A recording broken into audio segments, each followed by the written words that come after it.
बिस्मिल्लाहिर्रहमानिर्रहीम। अस्सलामु अलैकुम वरहमतुल्लाह। पुराने वक्तों की बात है, एक बादशाह के दरबार में एक अजनबी हाज़िर हुआ और बादशाह से नौकरी का तलबगार हुआ। बादशाह ने जब उसकी काबिलियत दरियाफ़्त की तो उसने बताया कि वो एक सियासी आदमी है। अरबी ज़ुबान में सियासी का मतलब है कि अफ़हाम व तफ़हीम से मसला का हल निकालने वाला और मुआमला फ़हम। बादशाह के पास पहले ही सियासतदानों की लंबी कतार थी, लेकिन इत्तेफाक से उसके अस्तबल का रखवाला फौत हो गया था।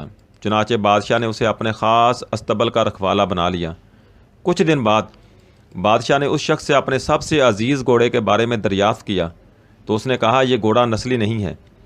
बादशाह ने वह घोड़ा बहुत महंगा ख़रीदा था। चुनाचे बादशाह ने उस शख्स को हाज़िर करने का हुक्म सादर किया जो दूर कहीं जंगल में घोड़े सदाने और सुधार कर बेचने का कारोबार करता था। जब वो शख्स हाज़िर हुआ तो बादशाह ने उस शख्स से दरियाफ़्त किया कि तुमने मुझे ये घोड़ा खालस और नस्ली कहकर बेचा था, लेकिन ये तो नस्ली नहीं है। उस शख्स ने जवाब दिया कि बादशाह सलामत, घोड़ा है तो नस्ली, लेकिन इसकी पैदाइश के वक्त उसकी माँ मर गई थी। चुनाचे ये घोड़ा एक गाय का दूध पीकर और इस गाय के ज़ेरे साया पला बड़ा है। बादशाह ने उस शख्स को रुखसत किया और अपने इसी खादम से पूछा कि तुम्हें कैसे पता चला कि ये घोड़ा नस्ली नहीं। अस्तबल के रखवाले ने कहा, बादशाह सलामत, ये घोड़ा जब भी घास खाता है तो गाय की तरह सर झुकाकर घास खाता है, जबकि नस्ली घोड़ा घास मुंह में लेकर सर उठा लेता है। बादशाह अपने इस खादम की फरासत से काफ़ी हैरान और मुतासर हुआ और उसके घर में अनाज, घी, दुम्बे और परिंदों का आला गोश्त बतौर इनाम भिजवाया और इस खादम को अपनी बेगम के महल में तैनात कर दिया। कुछ अरसे बाद बादशाह ने उससे अपनी बेगम के बारे में राय मांगी तो उसने जवाब दिया कि इसके तौर अतवार तो मलका जैसे हैं, लेकिन शहज़ादी किसी बादशाह की बेटी नहीं। ये सुनकर बादशाह के पैरों तले से ज़मीन निकल गई। बादशाह ने अपनी सास को बुलवाया और इस बारे में पूछा तो बादशाह की सास ने बताया कि हकीकत ये है कि तुम्हारे बाप ने मेरे मियाँ से हमारी बेटी की पैदाइश पर ही इसका रिश्ता मांग लिया था, लेकिन हमारी बेटी 6 माह की उम्र में ही फौत हो गई। चुनाचे हमने तुम्हारी बादशाह से करीबी ताल्लुकात कायम रखने के लिए इस बच्ची को अपनी बेटी बना लिया और इसकी परवरिश करके इसकी शादी तुम्हारे साथ कर दी।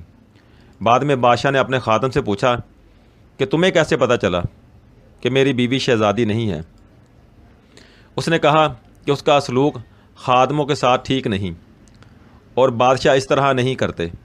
बादशाह अपने खादम से मज़ीद मुतासर हुआ और बहुत सारा अनाज, भेड़ बकरियां बतौर इनाम उस खादम को दी। फिर बादशाह ने उस खादम को अपने दरबार में तैनात कर दिया। कुछ अरसा गुजरने के बाद बादशाह ने अपने इसी खादम से अपने बारे में पूछा तो खादम ने कहा कि जान की अमान पाऊँ तो अर्ज़ करूँ। बादशाह ने उसकी जान की अमान का वादा किया तो खादम ने कहा, तुम हो तो बादशाह, पर ना तुम बादशाह के बेटे हो और ना ही तुम्हारा चाल चलन बादशाह जैसा है। ये सुनकर बादशाह के पायों तले से ज़मीन निकल गई। जान की अमान का वादा वो पहले ही दे चुका था। चुनाचे वो इस गुत्थी को सुलझाने के लिए अपनी वालदा के महल जा पहुंचा ताकि पता चले कि माजरा क्या है। उसकी वालदा ने सारी बात सुनकर कहा कि हाँ, तुम बादशाह के नहीं बल्कि एक चरवाहे के बेटे हो। बादशाह जब अपनी वालदा के महल से वापस आया तो उसने खादम को बुलवाया और उससे पूछा, तुम्हें कैसे पता चला कि मैं बादशाह का बेटा नहीं हूँ। खादम ने जवाब दिया कि जब बादशाह किसी को इनाम व कराम दिया करते हैं तो हीरे मोती और जवाहरात देते हैं, लेकिन तुम जब किसी को इनाम देते हो तो अनाज, भेड़ बकरियां और खाने पीने की चीज़ें देते हो। ये असलूब किसी बादशाह के बेटे का नहीं बल्कि किसी चरवाहे के बेटे का ही हो सकता है। दोस्तों, आदात, इखलाक और तर्ज अमल खून और नस्ल दोनों की पहचान करा देते हैं। दोस्तों, सोचिएगा ज़रूर।